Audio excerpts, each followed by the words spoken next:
Sometimes, man, you just get to where I can't figure this out. Like help me out. I'm trying to understand, dudes, what the hell is going on? So that's the name of this partnership. You tell me. You tell me.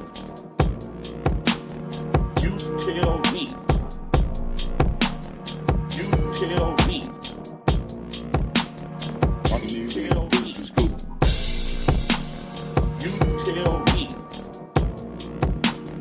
You tell me. You tell me.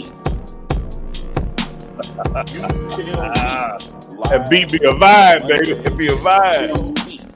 Live on Mondays. You tell me. Live on Mondays. You tell me. Dukes the Scoop. What it do, bro? Man, what's going on, man? Snowed in Atlanta. What's happening? Man, it is going down across the South from Houston all the way through Atlanta, up through the Carolinas. People snowed in. Shout out to my Aunt Roz and Uncle Joe down in New Orleans. They're looking out their window at the snow, but more importantly, they should be looking at the show right now since they snowed in. So they just like you, Dukes. Ain't no school popping off the bar. I know young Cam is gonna have that video game hot all night. Oh man, he gonna be doing some push-ups tonight, man. He think he's skipping out on workouts. Hey man, man, it's Iron Man contest in the middle of the night. Oh yeah, got to get it. No days off. No days off. Hey, as you checking in with the chat, let us know where you're checking in from. It is You Tell Me, typically live on Monday nights, but we did a little pushback. National championship. Your boy Neely was traveling, trying to get ahead of this snow in the snow, but we back at it tonight. Another episode live of You Tell Me with Uncle Neely and Dukes the Scoop, where we throw each other topics and just simply say, hey, you tell me, because I don't know what the hell is going on. I can't figure it out. But I think tonight, man, because you in ATL and snowing, I might call you Snowman tonight. You young Jeezy. Man, you know, I feel better about it, man. You know, now you can call me Jeezy, man. I went and finally got me some glasses. So I feel I'm back, you know. So now the prescription ain't in them yet, but if I squint, they can't tell. So hey, I got no harm, no foul. Dudes, I'll be doing the same thing. Like, nigga, why you got your glass on? One, these studio lights be bright. And then two, and I need to check over the chat or text Chico something. Y'all can't see me cutting my eyes somewhere. It's a method to the mad. It's a method to the madness. Right. So man, we got Saginaw checking in. Waco, Texas. Duval. ... No snow. Las Cruces, New Mexico. I'm sure there's no snow there as well. Like I said, man, I'm back in the SIP for a little while. But no matter where we are, whether the Dukes is traveling, I'm traveling, we're going to always find time for You Tell Me. Hey, bro, let's kick it off on you. What you got for me? Yeah. You tell me, Uncle Neely, after watching last night's championship game, do you see a world where Colorado can compete at a high level without that $20 million budget that Ohio State has? You know, man, that's a whoo boy. You went for the throat on the first one. I love it. I love it. So let me big pause. No diddy. Let me before I answer that, let me tell all the new folks out there watching. Again, we're live on all three channels: Dukes the Scoop Network, the Pregame Network, as well as Big Dog Chico producing in the back. We don't share these questions with each other, so we just go right at it. You know, it's interesting, Dukes, you put it that way, because when I looked at athletic performance, when I looked at what Colorado's offense could do against either of those defenses, or what the Colorado defense could do to stop either of those offense, I certainly could see a world of immediately being able to compete. But when I look at the buildup of those programs the past 4 weeks or so, getting to where they are, you know, the way they look when they get off the buses, the way they travel, the gear, the et cetera, you name it. Money matters in college football now, man. And when I guarantee you this, I bet you the top 5 teams out of the top 12 finishes are right along the same lines in budget order as well as finish order. You might have one or two that's going to be off here and there, but college football is becoming much like politics. The person who spends the most money, more time than not, is going to win. And when you look at the budgets of Ohio State's the budgets of a Notre Dame, the budget of other teams that's been in it, what they have in collectives and what they have in NIL certainly makes a difference. Now, when it comes down to, hey, they going inside run, who going to stop it? That part is just football. But the organizational aspects, what you can pay your coaches, and not just your head coach, but what you pay your assistant coaches, what you pay your strength and conditioning, what you invest in as to where you stay when you travel, on and on and on and on. Money makes a big difference. And so I would have to say from that aspect, Colorado is not there yet. I would have to agree with you. This is what I see. Now, there's going to be a time where college football is going to mirror college basketball to where continuity matters, right? So in years previous, we saw when the one and done rules placed in effect and the John Calipari's of the world went and got all the one and done guys, but never could get over the hump. And during that same period, it was the Jay Wrights of the world at Villanova who had, the Villanova three that's still out there: Dante DiVincenzo, Jalen Brunson. What's my man name? Not Bridges. The other one. But their team was built organically, and I think that way that Coach Prime is recruiting, bringing in more like a certain aspect of a player, the things that he's looking for. He's looking for a couple of 5-star guys who could just do it all, but he's mainly looking for guys who can come in that he could teach to play the right way from day one. Guys who have the attitude that want that professional style of teaching and coaching from day one. He's not coddling nobody. He's bringing in Colorado guys. So I think in order to get around or supplement yourself versus those $20 million budgets that you see, because they think it's just Ohio State, but it's not. Oregon, Texas, Auburn. Like, you got a lot of it. Like, this year, Auburn is up there. When you talk about some of the most expensive teams in college football. So now when you have to do that differently. So what Coach Prime adds in the transfer portal now, they're additions. They're not the foundation. What he got in this recruiting class this past year looks like the foundation of a championship football team from what we can see now. So I think as long as he's able to continue to recruit guys who have a professional mindset as 18-year-olds, the maturity is there, guys who are going to get up, continue to go down to IMG Academy where guys are used to being on time. You don't have to preach to them about the importance of not missing a weightlifting session. That's how you're going to be able to circumvent the current system of the best players only go to the best payers. And I think that's how you get around that. But outside of that, to your point, it's either going to be money or you better grow on, or you better. It's just like when a guy gets recruited and goes to a smaller agent or something. You better have that guy since he was 5 years old, because if not, he's going to athletes first. He's going to the powerhouses. And I think it's the same thing in college football right now. Yeah, I love that agency analogy. Both of us have, been knee deep or waist deep in no pause, no with a Diddy in that industry and understand what takes place there.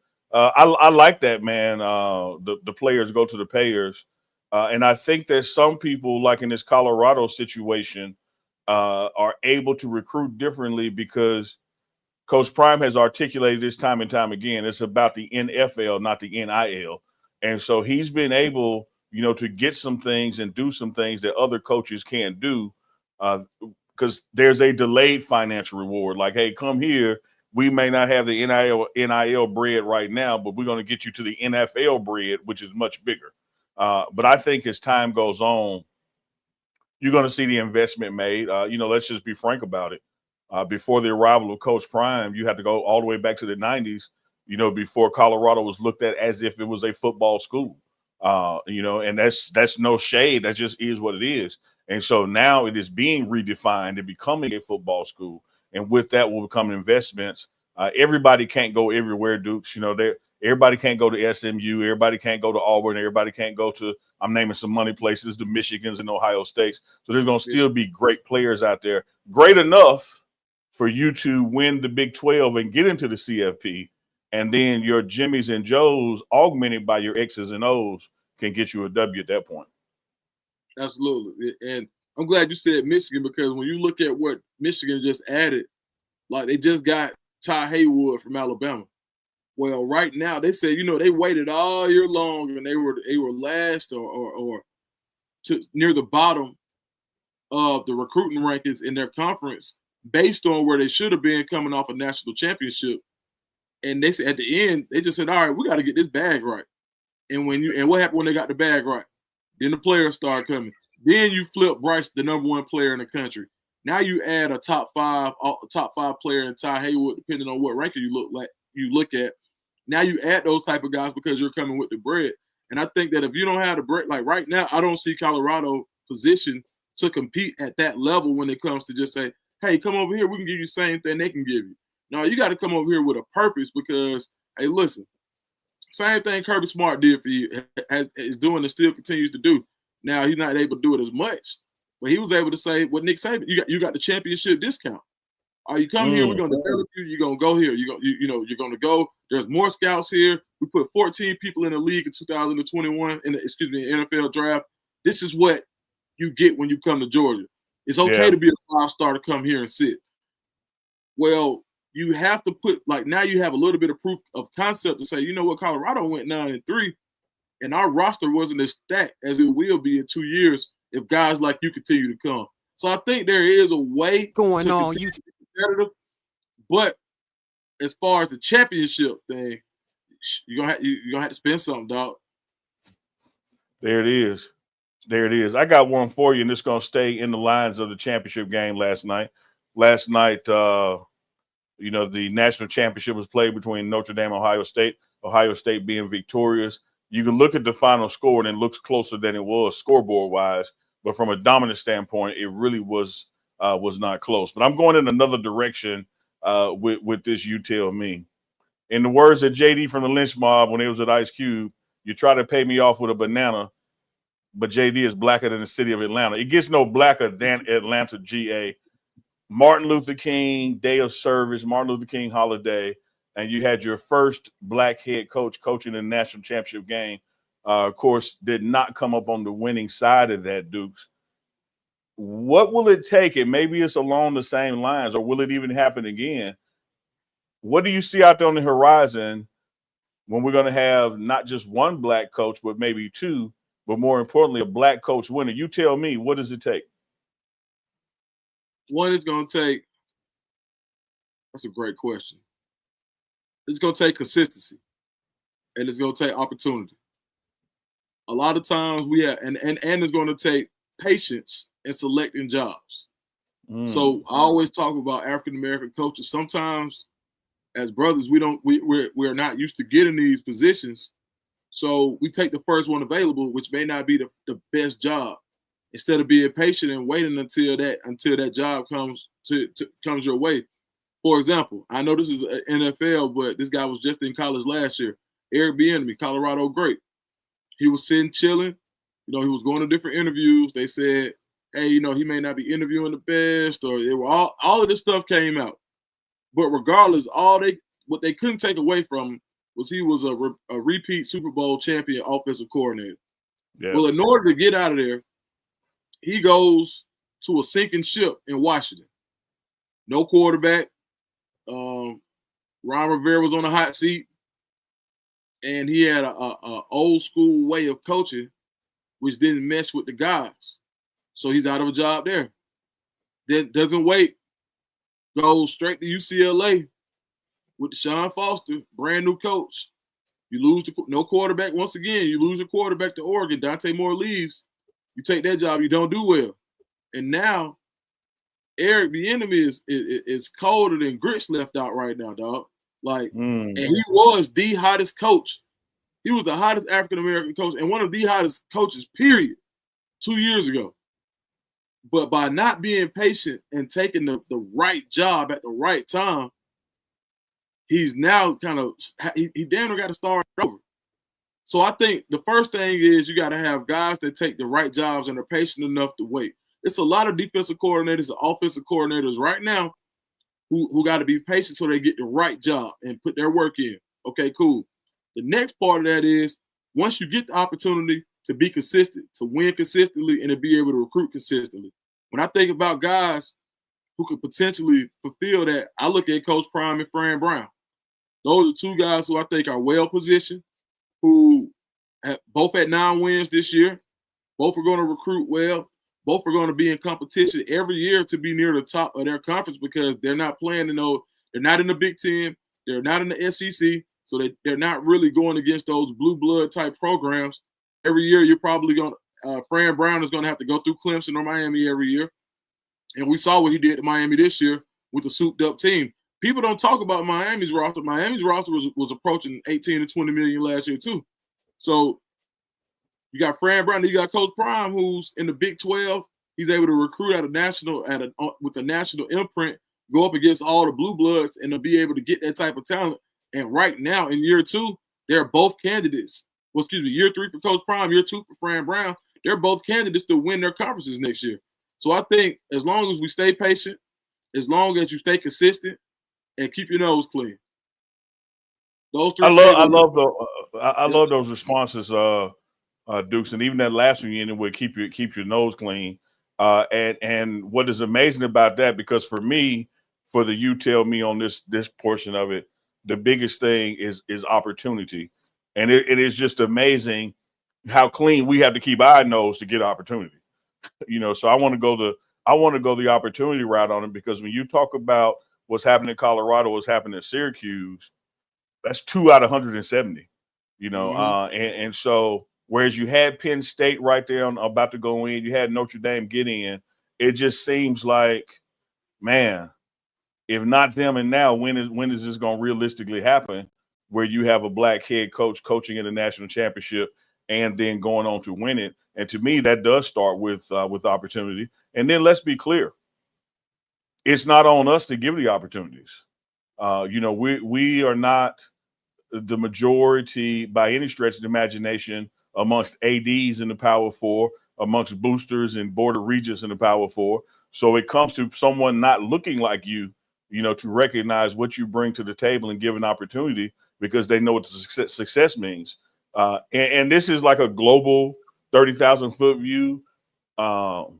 I know that there are nuances. I know that there have been people that have even turned down jobs, like you said, waiting on the right fit. But when you just look at a football knowledge, football acumen, and successful resume, I don't care if it's Pee Wee leagues to the NFL. There's no reason that Leftwich and Bieniemy ain't coaching. Mm-hmm. Leftwich was coordinating with Brady, man, winning Super Bowls at Tampa Bay. Like, look what Bieniemy has done at every level of the game. And for them to have clean noses and that kind of football acumen and not be employed right now, whether it's their choice or whoever's, it just speaks volume. And that's one of the things I appreciate about a Deion Sanders at Colorado. He's not one of those guys that goes along to get along. He was able to get a job being himself. When you ask him about being black, you're going to get a black answer, not a politically correct answer. And sometimes people, not sometimes, a lot of times, damn near all the time, people hire what they're comfortable with. And that kind of presence makes certain people, uncomfortable. And so I know that there is talent out there in the black coaching market. I know that that talent is capable of coaching, at this level. When Coach Prime was at Jackson State in the SWAC, HBCU, FCS level, he was facing coaches and telling the world, man, darn it, it's some good coaches down here. Like, these guys need opportunity to move up. And look what happened with Vincent Dancy going to Colorado now at Mississippi State. Clearly, he's going to be a defensive coordinator one day in the not so distant future, at a Power 4 school. So I think there's going to be some opportunity come. But when it didn't happen this year, having 2 black head coaches in the quote unquote final 6, then final 8, then final 4, it just seems like, oh man, what an opportunity missed for the culture, to finally get over this hurdle. But as you articulated, man, it's some damn good coaches in the pipeline, and given the opportunity and chance, and on any given Saturday afternoon, you could have one of those black coaches in the finals and win it all. Absolutely. All right, Neely, you tell me, from what you've seen already with some of the new coaching additions, what is something that has stood out to you from being close to the ground when these new coaches have been announced? It could be something from one coach, or it could be something that you've seen as consistent through multiple. I would say I would go to consistent from them all. It is the understanding that everything we did to get 9 wins ain't good enough. Mm. Because if we're going to truly compete and play for a national championship, truly at this given juncture and for the months and seasons to come, we have to win. We being Colorado, we have to win the Big 12 championship, because unlike the SEC or Big 10 or ACC, we're not going to have multiple teams in. Like, you can't go in just assuming that you're going to have multiple teams, in the final 12. Your only guaranteed slot is the winning of the Big 12, because you still exist in a space where the Big 12 is not looked at as the other conferences are from a strength of schedule or just strength of conference standpoint. So your only path forward is to win the Big 12 championship. And I think these coaches know everything that it took, to go from 1 to 12, to take that to 4 to 8, and then take that to 9 and 4, 9 and 3 regular season ain't good enough. And so everybody is rolling up their sleeves. Everybody has a different sense of urgency. Let me put it that way. I think that's the common ground. The sense of urgency that we don't have a day to waste, even in February, even in March, even in April, because what we do in November starts in what we do in February, March, April. And let me tell you this, why they know that. Have yet to win, Coach Prime's coaching organization has yet to win the last game of the season. Whether that last game is a bowl game in the Alamo Bowl, whether it's the Celebration Bowl, whether it's a regular season game, of a COVID season, what have you, that somehow, and Coach Prime has made this a mantra of his when he says finish, you got to finish. College football is a long season, as you know, Dukes. When you talk about Labor Day weekend to the first weekend of December, it's a long season.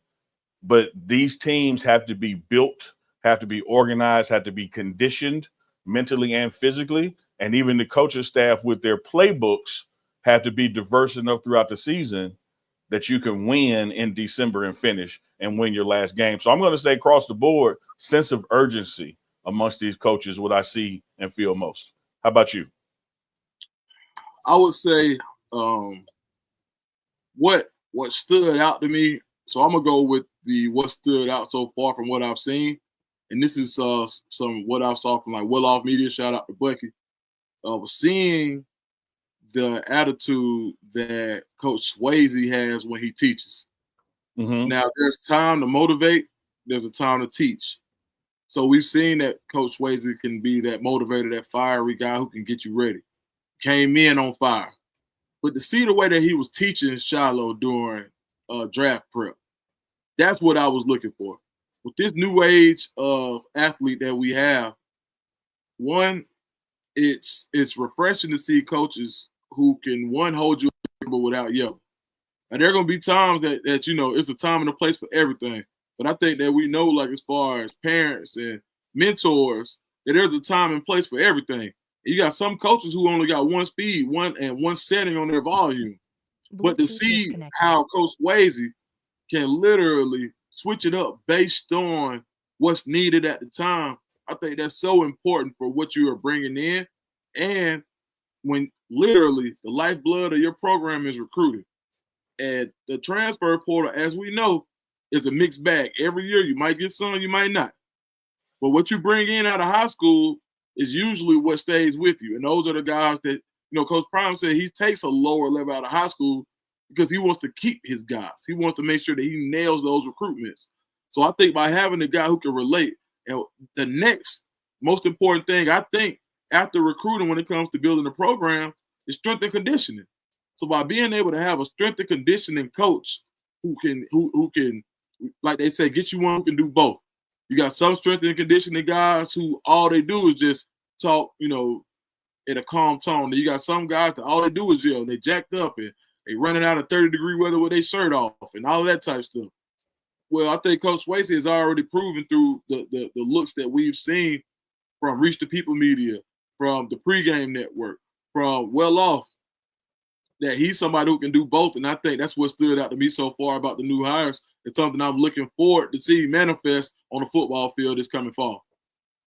Yeah, I think you take your response and my response, and shout out to Aunt Roz down there and Uncle Joe in New Orleans. Make a little gumbo with that. That's your base and your root, because you put that together, you got the formula.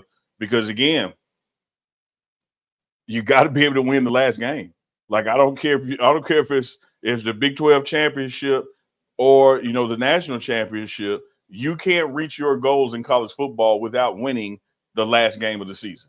Right. And so what comes into play by being able to do something the last day as well as you could the first day, that's strength and conditioning. And so you'll see why Coach Prime, as good as everything was looking, as smooth as everything was going, as successful as everything was, you'll see why Coach Prime will make a change at the strength and conditioning level, going with Coach Swayze and Coach Mo making that switch. It's because we have got to be able to finish, and we got to be able to go through the season with a sense of urgency, because every game matters. And when you look at his demeanor, knowing when to yell, knowing when to teach, knowing when to motivate, knowing when to just put his back on the wall and fold his arms. Excellent addition to the coaching staff. And he has that sense of urgency and no wasted motion, no wasted opportunity about him as well. Absolutely. Can we flip to the NFL for a little bit? Come on with it. I'm ready. Yeah.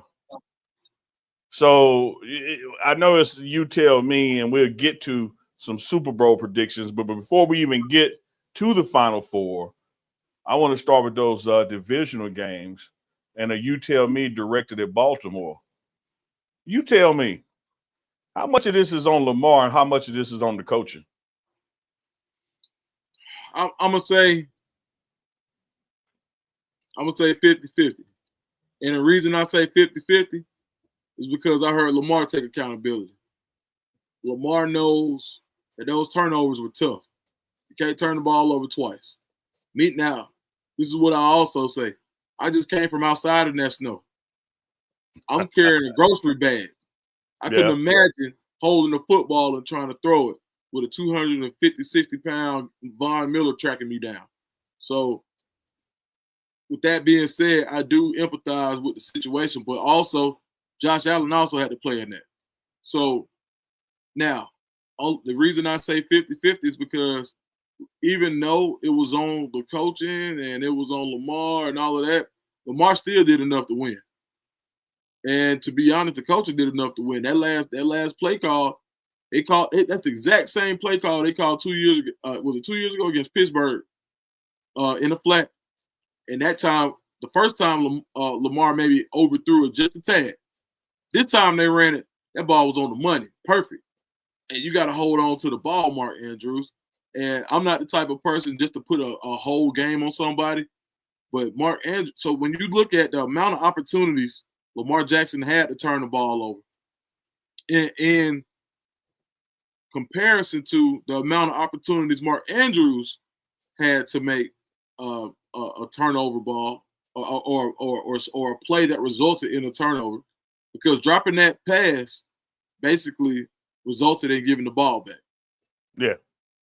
I would say that, Lamar Jackson's percentage, a quarterback, 2 turnovers, 2 touchdowns, extra point conversion, the throw that he made with the pressure on, knowing that you're down 8, for him to sit so cool in the pocket with a 40-yard strike. You saw why he's the MVP. But the coaching, I think, once again, you do keep the ball in Lamar Jackson's hands. I just got to. I know you got Derrick Henry back there, but Lamar Jackson is the MVP. We call him MV3 for a reason. But I'd say this, man, there's something that needs to happen for that breakthrough. And we talk about Andy Reid and how well he's doing and, how he's taken over the NFL as a coach with Patrick Mahomes. But we got to remember when Andy Reid was the guy who couldn't win the big one. Years and years and years, when Andy Reid was in Philadelphia, all of that time, he was the guy who couldn't win the big one. The same questions that Lamar Jackson is answering, Andy Reid answered. And so we've seen what happens when you finally get your breakthrough. So I'm still hopeful that Lamar Jackson will get that breakthrough. And I think it's going to take, but Andy Reid made the breakthrough when he got his guy. Michael Jordan made the breakthrough. We're going to talk about that too. Michael Jordan made the breakthrough when he got his guy. And I think for whatever reason, it was almost Derrick Henry. But I think you got to really have a real guy on the perimeter. I love Zay Flowers. But in most offenses that have a true one, he's a two. When they find their guy for Lamar Jackson, that real running mate, a Jamar Chase, a Garrett. Now, I would even go so far to say a Garrett Wilson. We haven't even seen what he can be. Like when you get one of these guys that's a one on 60 to 70% of the NFL's team, then I think you'll see what Lamar Jackson can really be. Like it. I'm going to take your 50-50 and make it 60-40. Okay. And believe me, part of me want to go 70-30. And that 60-40, the 60 is on the coaching. I don't know how many times that route to Andrews works at practice, but every game clip I see, it ain't working, but they keep calling it. and Lamar didn't call that play. Like he ran the play that they called. Right. I also think there were some times in the game where strategy-wise, as far as clock management and ability mixed with the percentage or likelihood of success, I think there are some Derrick Henry moments that should have taken place that didn't take place. And that's not Lamar Jackson's call either. I do agree with you 100% that in this situation, you can't turn the ball over at all. When you look at the winners in these playoffs, the winners have been the teams that turned it over less than the other ones. And there's been some drastic differences, like 5-0, 4 turnovers to 1, you know. And so you're absolutely right. You can't have turnovers in this situation. And when you talk about starting with the weather, you never know what the weather's going to really be like in Baltimore, Maryland in January either. But I will tell you this. It's why games in September matter. It's why games in October matter. You got to do all of that to get home field. And I think that there are some things throughout the season that just have put Baltimore in the positions where they make it harder on themselves to succeed. One thing that you touched on about having a guy, particularly with the Andy Reid example, not so much with the Jordan example, sometimes the guy got to move to where the guy is. And I don't know going forward how successful the Harbaugh Lamar partnership is. That it may be in both of their best interests to coach somebody else and play for somebody else, because what they're doing ain't working. You know, you have MVP caliber, MVP actual candidate, and just can't, you know, get over that hump. I saw enough questionable situational play calls that I'm willing to put more on the coaching for that loss than I am the player. But as you started off with, Deuce the Scoop, I did appreciate and value Lamar standing there, taking the questions, taking responsibility and accountability, and starting with himself. Because even on that drop pass by Andrews, all that does is give you the opportunity, for overtime. And you still do it. It's not like he dropped the game-winning pass. You know, he dropped an opportunity pass. And I just think on that 2 points, man, I'm giving that thing to Henry. Like or Lamar, like you, because you talk about Lamar having the ball in his hands. I just feel that I don't care if you're coaching little league, middle school, high school, college, no matter what the level, all the way to the NFL. When you're on offense, at some point, the ball has to be touched by your 3 best players. And in that situation, that's Lamar Jackson, Derrick Henry, question mark. I think there was enough happened in that game that Andrews ain't the question mark. So it's like I'm just not even going that way to give him a chance to redeem himself. I'm going to give it to my 1 or my 2, and we're going to live and die whatever they can accomplish, because that's who got us here. Yeah, I agree. And like you said, and that's another thing about roster construction, right? Because Zay Flowers is out. Now who's your 1? Yeah. So Lamar Jackson even took him that far without his top target. But I got before I get to my you tell me, you talked about how much better do the Chargers look with Lamar Jackson at quarterback with what his brother. That's what I mean about environment and coaches. I tell you Yeah. what, I bet you they still playing. Man, what you talking about? I bet you they still playing. Like literally, let's say Lamar Jackson traded for Justin Herbert. How does that game look? Lamar Jackson with the Chargers. You got your one receiver because Lad McConkey a bad boy. You got your you got a lot in a lot of places. You got your defense, you got your offensive line, you know, and they were able to run the ball with 2 Baltimore retreads. They ran the hell out of that ball this year and control the clock.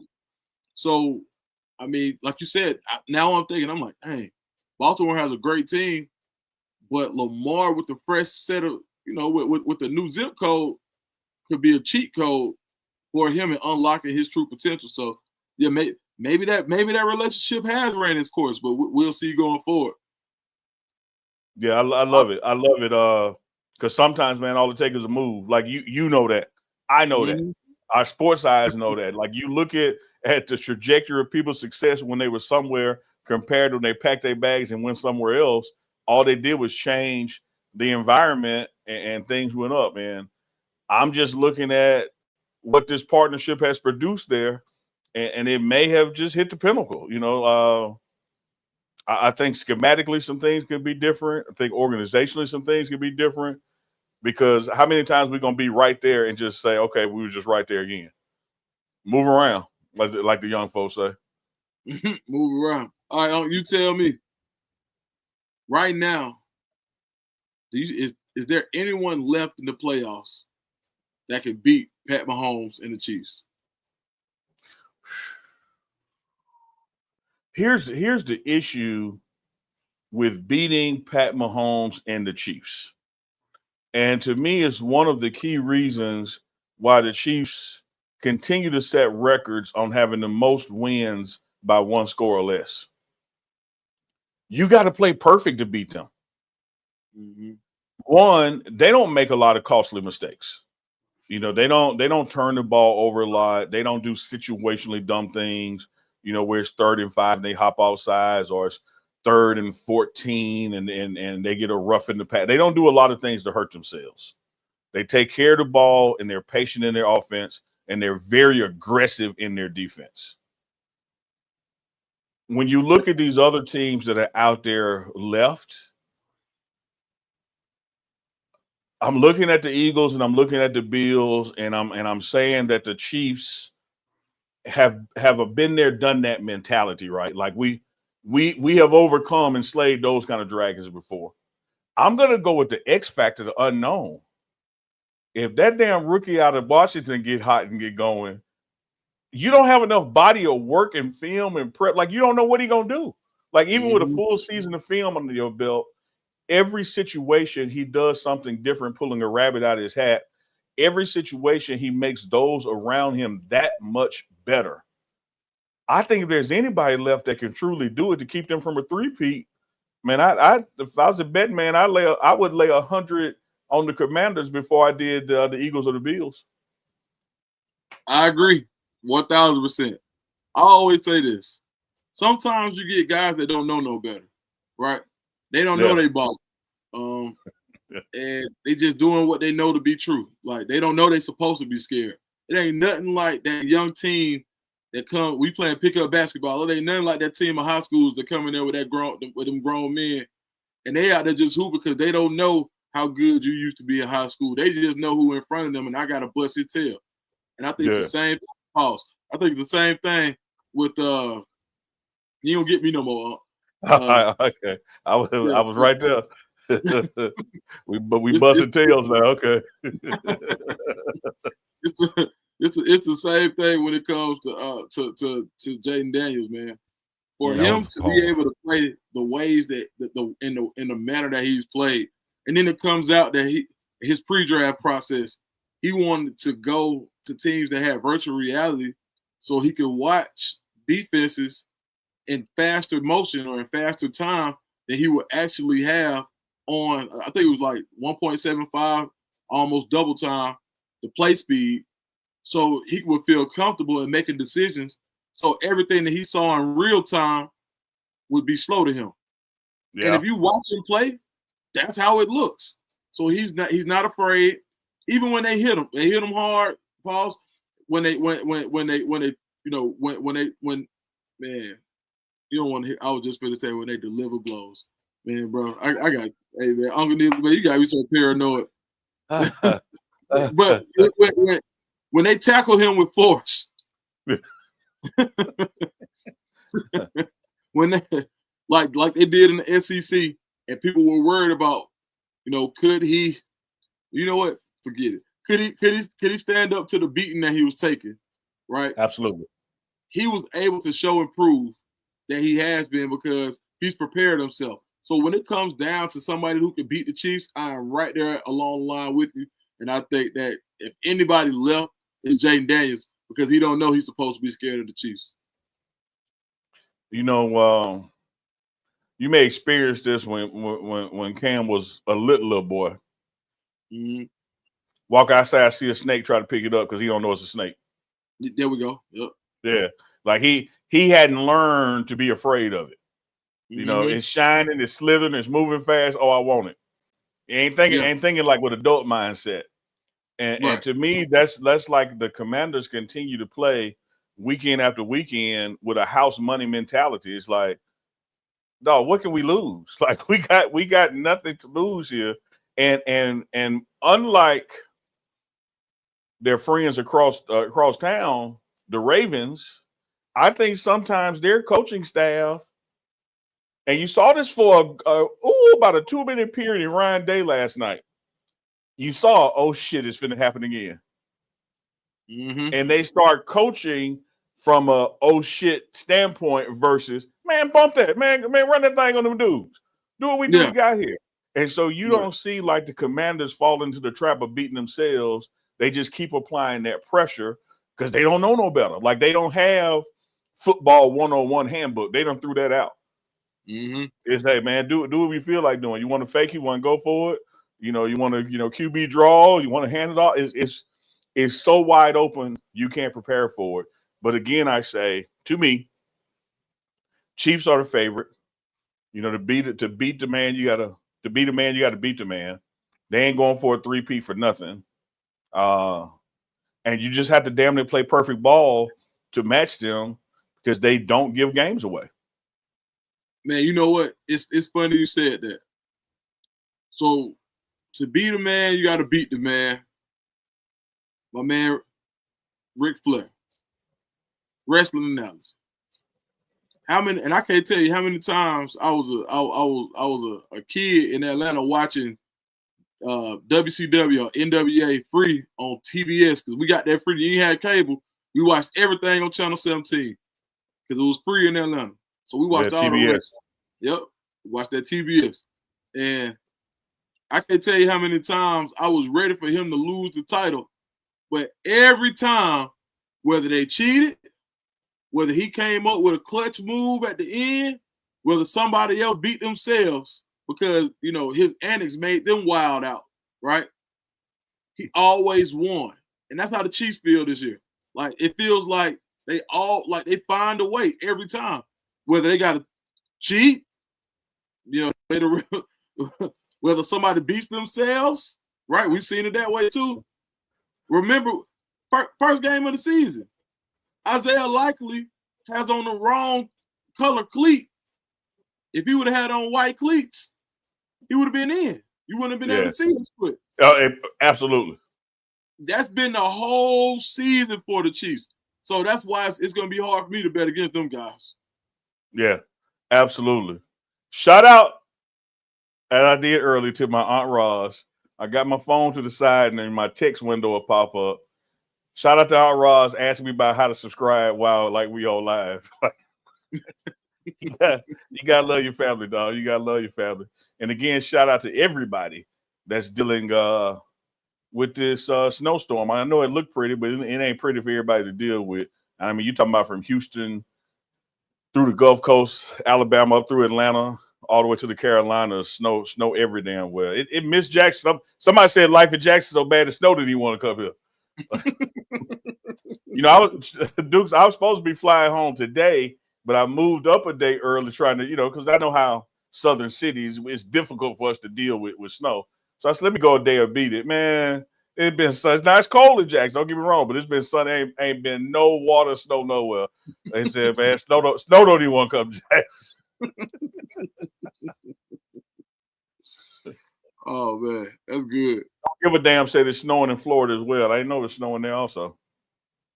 Dang, man, that's tough. That man said Yeah. the Snow don't want to go to Jackson. No, Snow said, shit, man, that's Jackson. They got switch. Let me get on about it there, man. Don't get off of that X. Dudes, let me ask you something. I don't know this is you tell me, other just two dudes talking at the barbershop. All right. When we talk NFL and we talk, playoffs and finishing, inevitably in the chat, people refer to the refs when we talk about the Chiefs. Man, you tell me, they really be cheating? Man, look, I ain't gonna say they be cheating, but I ain't gonna say it's fair either.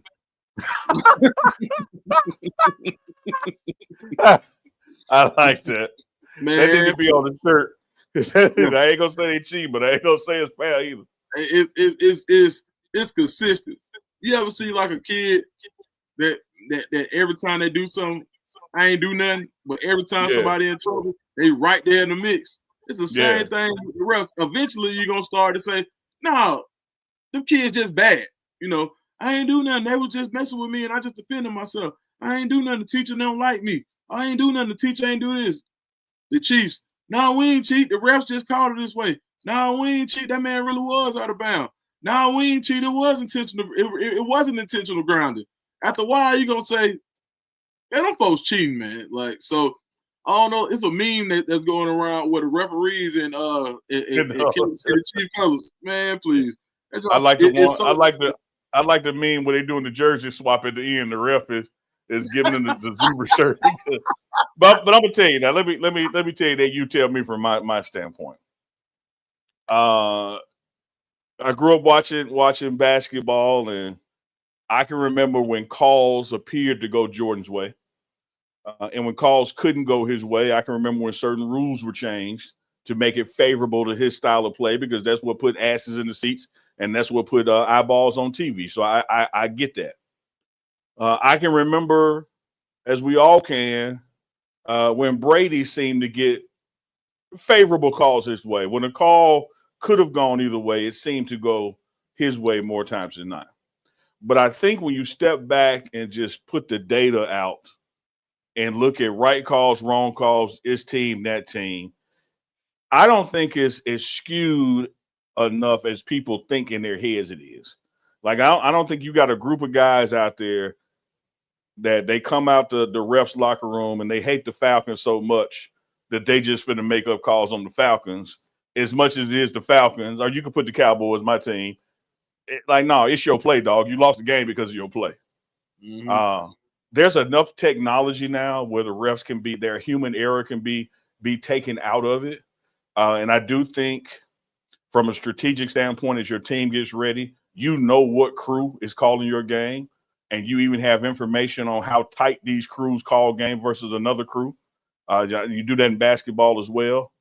But for the folks out there who say like the NFL is rigged or the game is this, my retort to them, my reply to them is, why ain't you bet on it then? Like, I mean, if you know that this is fixed for such and so to win it, why don't you go put 100 on it? Okay. So you don't believe what you're saying either then.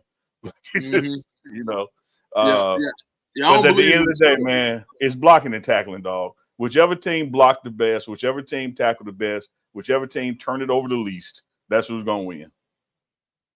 Yeah. I mean, now you're right, man. Like, Patrick Mahomes, the best quarterback we've seen in a long time. Like, it just is what it is. We ain't seen, I mean, he literally has a chance to go down as the best of all time.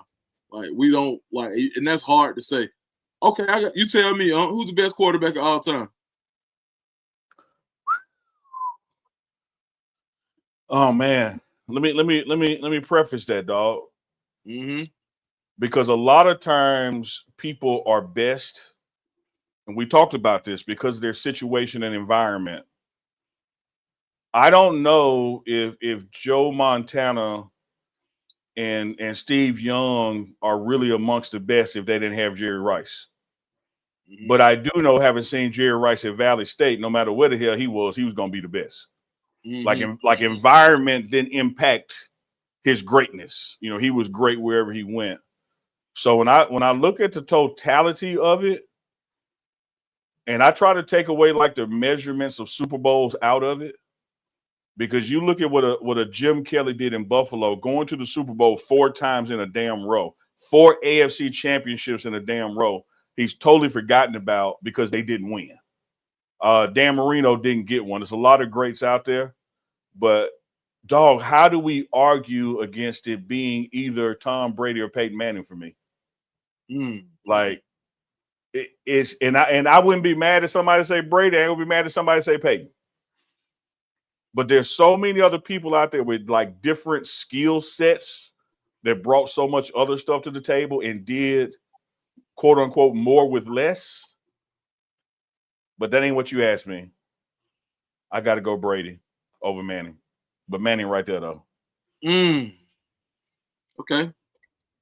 All right, so the guy I'm going to go with, he did a lot, right, in a short period of time. He went through a lot in the locker room. He was able to do it in a multitude of ways.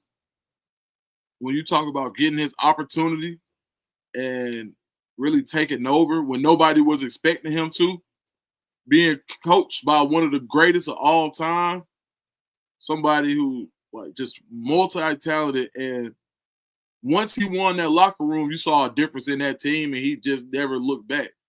And I got to go with Willie Beeman. I just think that he was boy, I almost did what you did the other night. I almost dropped the ball, baby. Willie Beeman. Yeah, man. Hey, man, Willie Beeman was my guy, man. I love that movie, man. But now, serious business. Man, right now, when it comes down to physical tools and the way you play the game, I think right now, what Pat Mahomes got? 3 Super Bowl rings? Yeah. Shoot, man. I think right now, he's on Montana. He's on 3 Super Bowl rings is enough to get you in the conversation. Absolutely, he's in it. The only thing that keeps him from being immediately in it, his body of work has been great with so few years that people like myself would go like, oh man, let me see what the next 3 do. Let me see what the next 4 do. Like I keep kicking the can down the road, but he has already proven he's in the conversation. Like he could never win again, and he's in the conversation. If he keeps doing it this level the next 2 or 3 more seasons, he absolutely passes a Brady or a Manning in what they bring to the table. Because I will also tell you this now. If you want to know who I think is just the best quarterback of all time, period, regardless of what they accomplished, because they did it at every level they ever played, when the odds were totally stacked against them and systems were designed against them, and it wasn't like it was supposed to be right now. Warren Moon. From college to Canada to the NFL, and he just didn't get the shot in the NFL soon enough. But Warren Moon, that dude. Warren Moon's that dude, man. Warren Moon's that dude. But I can't mention him because, like, the circumstances prevent him from being mentioned. But if you just say, hey, man, give me a guy, and no matter what the smell test look like, no matter what's going on, man, give me Warren Moon, man. Yeah, 1,000%. Like, and me watching Warren Moon, and you know, and that's when I always talk about sports fans are most aware when they wake up. And when I say wake up, like when your brain is still, you got that new brain, you're still young, and you get into football. So I got into football around about 8, 9 years old, and I was, you know, I was a stat machine. I was collecting football cards, and Warren Moon was my guy. Especially to see somebody who looked like me in that position who did it differently. Like, you know, he wasn't moving. He ran to throw, right? He was crafty, not just this explosive athlete. Now, and just seeing the way that, like, Haywood Jeffries, what's my man name? Is it Chris Dishman? Yep, Chris Dishman, and there was one more, man.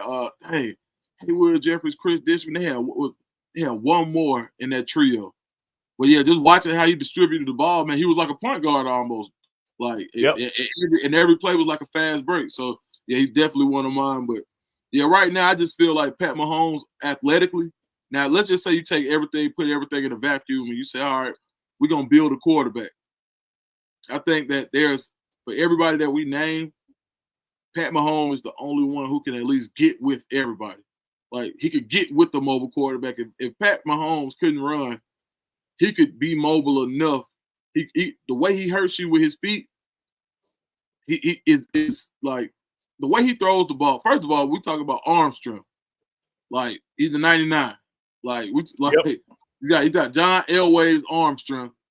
Man, he's got a spiral like Dan Marino. You know, he's putting up like he's cerebral like a Peyton Manning, championship pedigree like Tom Brady, and basically he's a faster version of Steve Young when it comes to running the throw. So I mean, man, and I love Steve Young, man. I had on my Steve Young jersey the other day. Like, yeah, love Steve Young. Young is absolutely in the conversation as well. You know, yeah, absolutely. But I just think that I don't know what they do without Jerry and the West Coast offense mindset. Like, give them with another and that's why I lean toward, if I could just pick anybody, I lean toward a Warren Moon, because it had nothing to do with the system or the rules. Like, it was him. Like you said, that point guard. He made damn good decisions with the ball, and he did it from wearing an afro all the way to a low cut fade. Like the dude did it across decades, you know. But he just gets lost in the history and the discussion because of racism that put him in Canada versus NFL. And then when he finally got his shot in NFL, you know, he was on the older side, twilight of his career. Just think what he'd have done if he just went from Washington to, you know, the NFL. Like, I mean, every record would be his. Great, man. Great question. So I guess we kind of answered it in our discussion, because next time we do a Monday night show, and I know we're doing this on Tuesday, the answer will be known. You tell me who you got going to the Super Bowl. Man, you know what?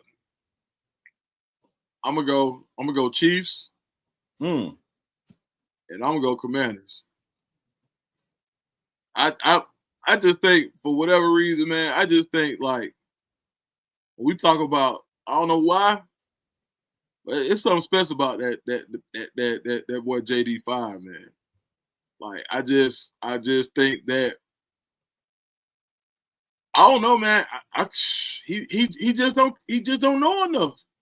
He don't know he's not supposed to be there. Like, and I would say, if I would have bet, I probably wouldn't bet it, but that's what my heart is right now. Like, I'm really rooting for that young guy to come in, take the reins, and prove it. Like, you know, and just look at, you know, just seeing, and I'm gonna be biased. I saw him at I met him at Elite. I met him and his mom at Elite 11 in 2023. Before his senior season at LSU, and my nephew Aaron Nolan, who's at South Carolina now, he was an Elite 11 quarterback. So I went out there to watch him, and watching Jaden Daniels, the way he was talking to these guys, the way he was coaching them up, the humility he had before his Heisman season, and the relationship he had with his mom, like the way, like it was really impressive to see that young man, and I'm just excited for his success. And this ain't like I know him, I can call him or call his mama, none of that. I just like to see excellence in that form. And I would love to see, like, I ain't gonna cap you down, man. I would love to see an unapologetically black man get up there and just be the court. You know, I don't think we had one. Have we? Like we talking about, like, ain't no question marks.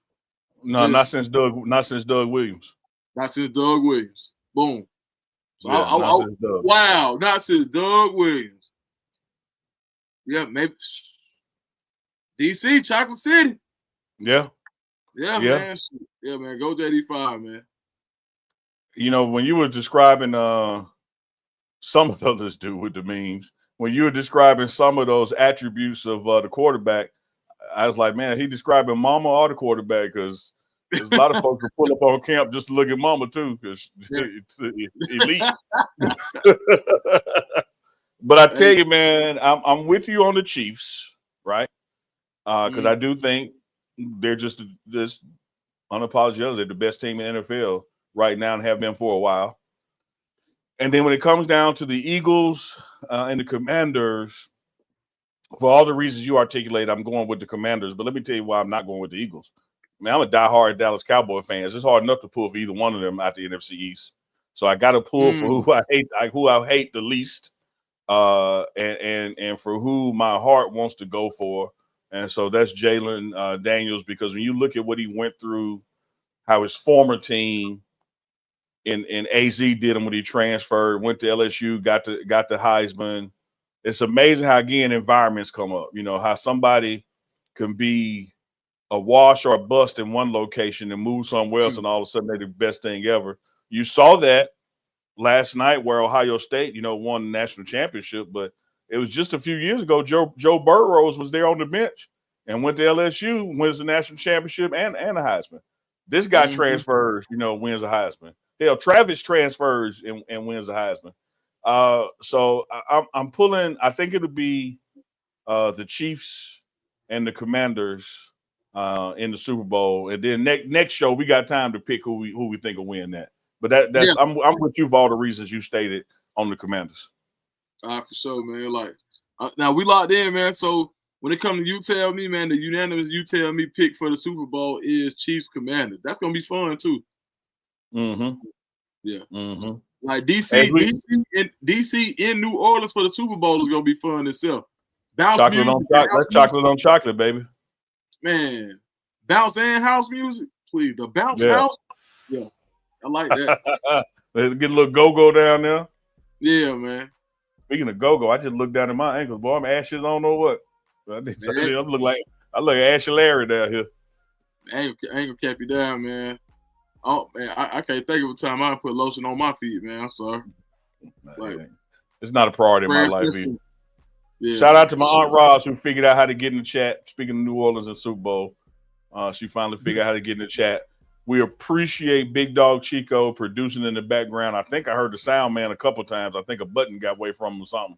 He was on speakerphone 1. I don't know what was going on back there. But as always, we want you to subscribe, hit the notification button, hit the like button on all 3 channels, Dukes the Scoop channel, as well as Big Dog Chico's channel, as well as the Pregame Network. No matter which one you're watching live right now, be sure you support the others because there's unique content dropping on each one of them, aside from the projects that we do together on a weekly basis. Duke the Scoops, you know, like we always do, baby. You take us out of here. I bring us in, you take us out. Land this thing. All right, man. So 9 2-letter words can help anybody change their life. And that is, if it is to be, it's up to me.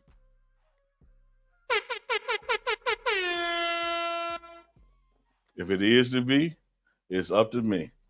He took us out again. We're going to check y'all out next Monday. You Tell Me Live with Uncle Neely and Philip Dukes. Dukes the Scoop. Big Dog Chico producing in the background. Appreciate y'all. Y'all check us back out. Thursday is next live show. Unc and Chico. Then we back Sunday and next Monday as well with our live segments. But as always, turn those notification buttons on. That's that little bell, because you never know when we might hop on here and go live. We get that hen in us. We start texting each other. Next time you know we on live. Figure this out. True story. Like help me out. I'm trying to understand, dude, what the hell is going on. So that's the name of this partnership. You tell me. You tell me. You tell me. You tell me.